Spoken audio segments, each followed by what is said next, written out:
జై సద్గురు మహారాజ్ కి. కరుణానంద మంచుకొండ పాపయ్య ఆర్యుల వారికి. ఈ పిన్ చేతిలో పట్టు.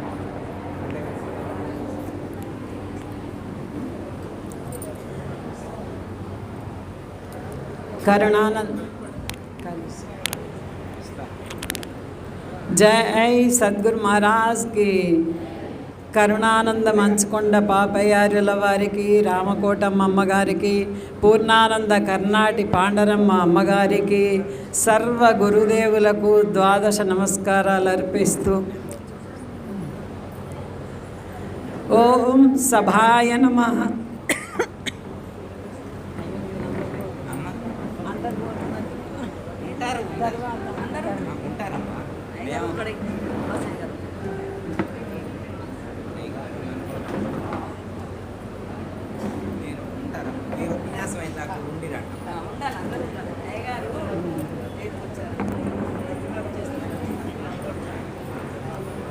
సర్వ గురుదేవులకు ద్వాదశ నమస్కారాలు. సభాయ నమః. ఓం గురుర్బ్రహ్మా గురుర్విష్ణు గురుర్దేవో మహేశ్వరః గురు సాక్షాత్ పరబ్రహ్మ తస్మై శ్రీ గురవే నమః.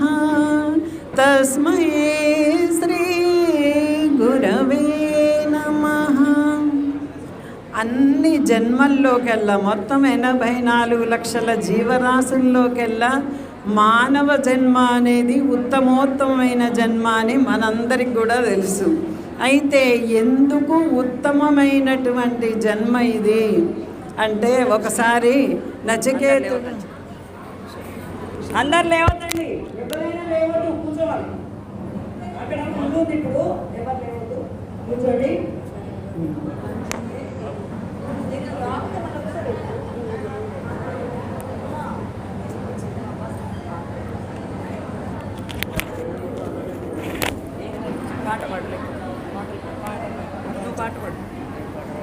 సరే. అయితే నచికేతుడు ఏం చేసిండంటే యమధర్మరాజు దగ్గరికి వెళ్ళిండు. యమధర్మరాజు దగ్గర 3 రోజులు ఉపవాసం ఉన్నాడట. అయితే యమధర్మరాజు వచ్చిన తర్వాత నచికేతునితో ఏమన్నాడంటే, నాయనా నీవు 3 రోజుల నుండి ఆహారాన్ని మాని నిరాహారిగా ఉన్నావు కాబట్టి 3 కోరికలు కోరుకో అని అంటాడన్నట్టు. అంటే మొదటి కోరిక ఏం కోరుకుంటాడంటే, నా తండ్రి గారు నన్ను ఎప్పటిలాగా ఆదరించాలి అని చెప్తాడన్నాడు. సరే మంచిది అంటాడు. రెండవ కోరిక ఏంటిదంటే, ఈ ప్రపంచంలో అనేక మంది ఎన్నో కోరికలతోటి తపించిపోతున్నారు. అయితే వాళ్ళందరూ కూడా సంతోషంగా ఉండాలి. వాళ్ళ కోరికలు తీరాలంటే యజ్ఞాలు, యాగాలు ఇవన్నీ బాగా చేయాలి. అయితే మరి ఈ విషయాలన్నీ మీకు బాగా తెలుసు, క్షుణ్ణంగా తెలుసు కాబట్టి మీరు అవన్నీ కూడా నాకు తెలియజేయండి ప్రభు అంటాడు. సరే అంటాడు. మూడవ కోరిక ఏంది అంటే, ఆత్మజ్ఞానాన్ని తెలియజేయండి అంటాడు అన్నట్టు. ఆత్మజ్ఞానం నీకెందుకు నాయన, చిన్న పిల్లాడివి, నీకు బారువుల కొద్ది బంగారం ఇస్తా, తీసుకొని వెళ్ళు అని అంటాడు. నాకు వద్దు, ఆత్మజ్ఞానమే కావాలి అంటాడు. లక్షల ఏనుగులు, లక్షల గుర్రాలు ఎన్నో ఇస్తా అంటాడు. నాకు వద్దు, ఆత్మజ్ఞానమే కావాలి. పోనీ ఎంత భూభాగం కావాలనో అడుగు, నాకు వద్దు, ఆత్మజ్ఞానమే కావాలి అని అంటాడని. నీకు పోనీ ఆయుష్ ఎంతంటే అంత ఇస్తాను, నీ మనమలు, మునిమనమలు, మనమరాళ్ళు, వాళ్ళ మనమలు ఉన్నంత కాలం కూడా నీకు ఆయుష్ ఇచ్చేటట్లు చేస్తా అని అంట. నాకు వద్దు, ఆత్మజ్ఞానమే కావాలి అని ఎంతో పట్టుదలతోని ఉంటాడన్నట్టు. అయితే అప్పుడు యమధర్మరాజు ఏమంటాడంటే, నీకు ఉన్నటువంటి పట్టుదల, ఇంతటి పట్టుదల, జ్ఞానము నాకు అప్పుడు ఉన్నట్లయితే నేను ఈ పదవినే కోరుకునే అటువంటి వాణ్ణి కాదు. నాకు ఎప్పుడు ఈ నిర్వహణ బాధ్యత అనేది అయిపోతుందో, నేను మానవ జన్మకు ఎప్పుడు వస్తానో, నేను ఎప్పుడు మోక్షాన్ని పొందుతానో అని అంటాడు అన్నట్టు. అంటే ఈ మానవ జన్మ దేవతలకు కూడా రానటువంటిది, ఎంతో కష్టతరమైనటువంటిది. అలాంటి జన్మ మనకు వచ్చింది కాబట్టి దీన్ని మనం ఏం చేయాలి? ఈ జన్మలో కృతకృత్యులం కావాలి. అంటే ఏ పని కోసమైతే ఈ భూమి మీదకు వచ్చామో ఆ పనిని నిర్వర్తించినటువంటి వాళ్ళమైనప్పుడు మాత్రమే కృతకృత్యులము అవుతాము. అయితే మరి ఇలాంటి స్థితి కలగాలంటే ఏం చేయాలంటే మనము సాధకుడు ప్రాథమిక దశలో యజ్ఞకర్మలు అంటే నిష్కామ కర్మలు అంటే భగవదర్పితంగా కర్తృత్వరహితంగా కర్తవ్యత భావంతో ఫలాపేక్ష రహితంగా త్యాగ బుద్ధితోటి భగవత్ప్రీతికరమైనటువంటి కర్మలు చేస్తూ ఉండాలన్నట్టు. ఈ విధంగా కర్మలు చేస్తే ఏం జరుగుతుంది? సంఘభావం అనేది తగ్గుతుంది. సత్సంగత్వే నిస్సంగత్వం, నిస్సంగత్వే నిర్మోహత్వం, నిర్మోహత్వే నిశ్చలతత్వం, నిశ్చలతత్వే జీవన్ముక్తం అన్నట్లు మొట్టమొదట సాధకుడు సత్సాంగత్యం చేయాలి. సత్సాంగత్యం అంటే ఏంది? సద్గ్రంథ పఠనము, సత్యవస్తువు అన్వేషణలోనున్నటువంటి వారితోటి సాంగత్యం. అంటే సత్యవస్తువు ఏంది అసలు ఈ ప్రపంచంలో? పరమాత్మ ఒక్కటి తప్ప సత్యవస్తువు అనేది ప్రపంచంలో లేదు. అలాంటి అన్వేషణలో ఎవరైతే ఉన్నారో వారితో మనం సాంగత్యం చేయాల్సినటువంటి అవసరం ఉంది. ఈ విధంగా సంఘ భావము లేకుండా మనం కర్మలు చేసినట్లయితే మన యొక్క మనస్సు శుద్ధంగా మారి జ్ఞాన బీజము అంకురించడానికి అవకాశం ఏర్పడుతుంది. అంటే క్షేత్ర శుద్ధి జరిగిపోయింది. ఇక బీజాన్ని నాటితే అది మొలకెత్తేటువంటి స్థితిలో ఉన్నటువంటి స్థితి. అయితే ఒక జీవన్ముక్తుడైనటువంటి వాడు ఏ విధంగా ఉంటాడు అనేటువంటి విషయాన్ని తీసుకున్నట్టయితే అతను అందరికీ ఈ ప్రపంచంలో చూడడానికి వాళ్ళందరూ చూడడానికి ఏ విధంగా ఉంటాడంటే, అబ్బా ఈయన కూడా బాగానే కర్మలను ఆచరిస్తుండు, భోగభాగ్యాలను అనుభవిస్తుండు అని అందరు అనుకుంటారు. కానీ ఆయన స్థితిగతులు ఏ విధంగా ఉంటాయంటే, ప్రారబ్ధ వశమున ఈ శరీరాన్ని ధరించిన వాడు దైవం యొక్క అనుజ్ఞ చేత ఆ విధంగా నడుస్తూ ఉంటుంది ఆయన జీవితం. ఒక నదీ ప్రవాహంలో ఒక విరిగిపోయినటువంటి ఎండిపోయినటువంటి చెట్టు యొక్క కర్ర ముక్క పడ్డదట. అయితే ఆ కర్ర ముక్క ప్రయాణం చేస్తూనే ఉన్నది. ఆ కర్ర ముక్క యొక్క ప్రయాణం యొక్క గతి దేని మీద ఆధారపడి ఉంది?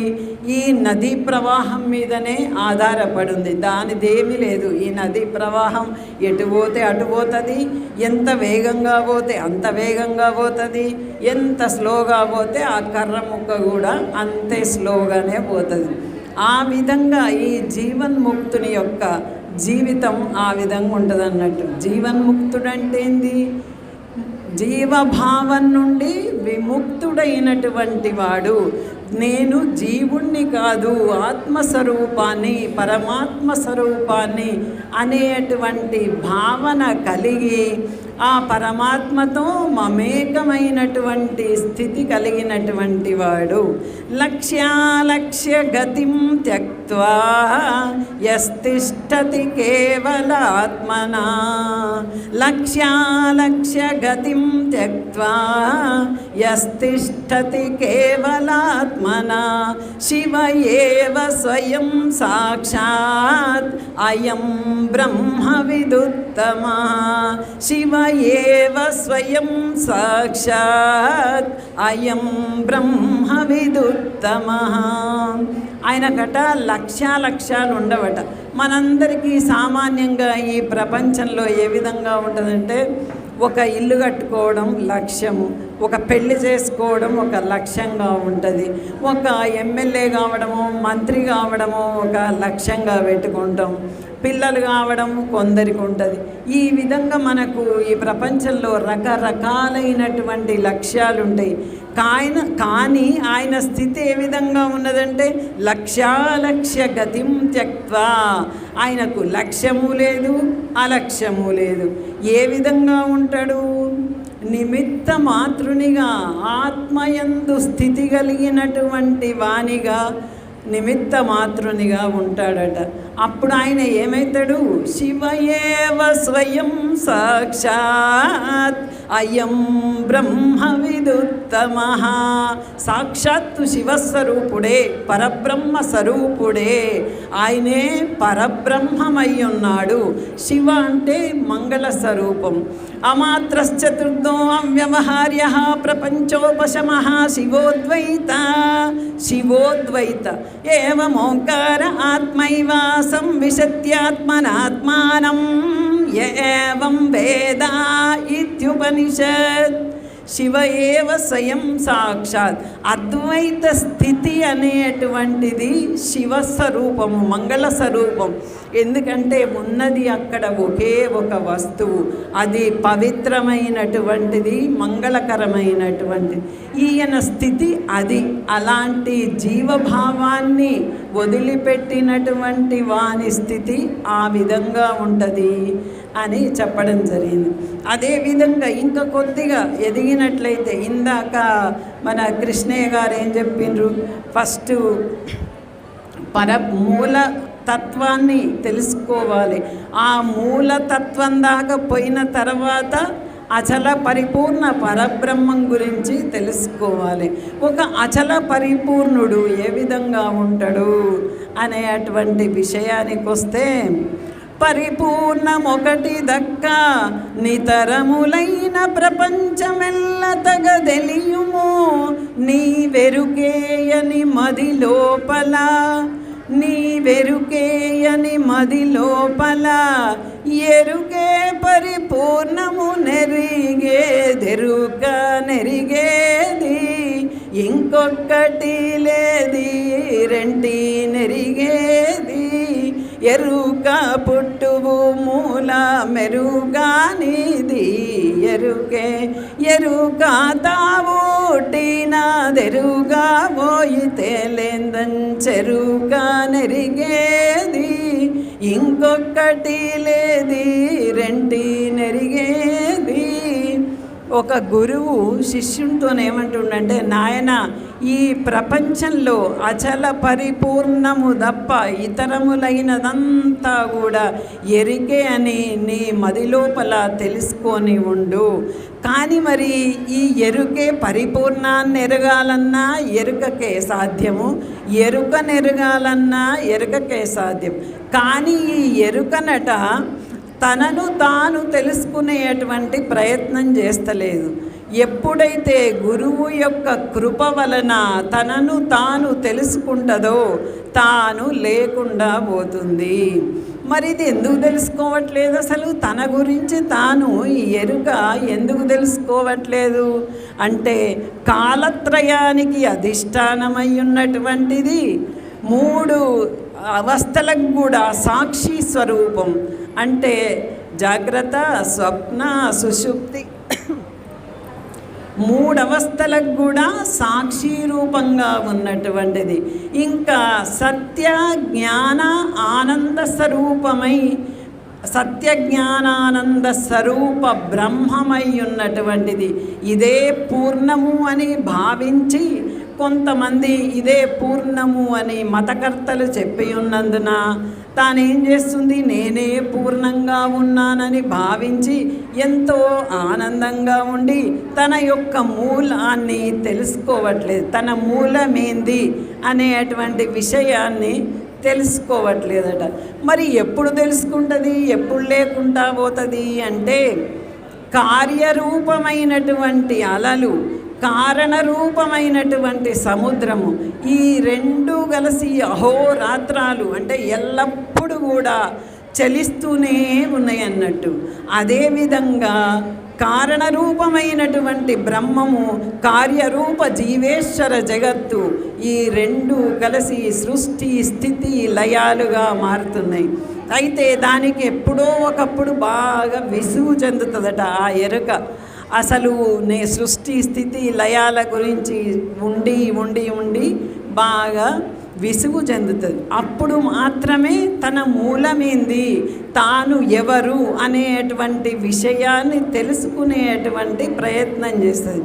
మరి తాను ఎవరు అంటే తనకు తానే ఆధారమై ఉన్నది, తనకు తానే అధిష్టానమై ఉన్నది, కారణాలన్నింటికీ కారణభూతమై ఉన్నటువంటిది ఎరుక.